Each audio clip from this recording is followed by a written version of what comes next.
तपोवन वृक्षतोडीला विरोध करण्यात आलेला आहे। नितेश राणे यांनी हे ट्विट केलंय। ईदच्या वेळी बकरा कापण्याला विरोध का नाही असा सवाल त्यांनी विचारलाय। तेव्हा गप्प का? सर्वधर्म समभाव असा प्रश्न त्यांच्याकडून विचारण्यात आलेला आहे। मंत्री नितेश राणे यांनी ट्विटरवरून हे सर्व सवाल उपस्थित केले। तर तपोवनमधील वृक्षतोडीला विरोध केला जातोय आणि यावरच नितेश राणे यांनी ट्विट केलेलं आहे।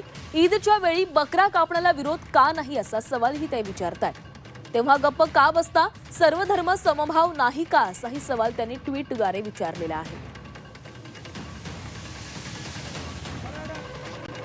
तर नाशिकच्या तपोवनमधील वृक्षतोडीला विरोध केला जातोय। अनेक राजकीय नेत्यांनी आपल्या भूमिका मांडलेल्या आहेत। काही दिवसांपूर्वी सयाजी शिंदे देखील या ठिकाणी आलेले होते आणि या वृक्षतोडीला त्यांनी देखील कडाडून विरोध केलेला आहे। अनेक पर्यावरण प्रेमींनी विरोध केलाय।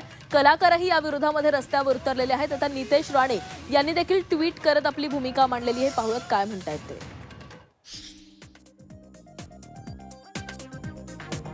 तपोवन मधल्या वृक्ष तोडची चिंता करणारे पर्यावरणवादी कधीच ईदच्या वेळी बकरी कापण्याला विरोध करताना दिसत नाहीत।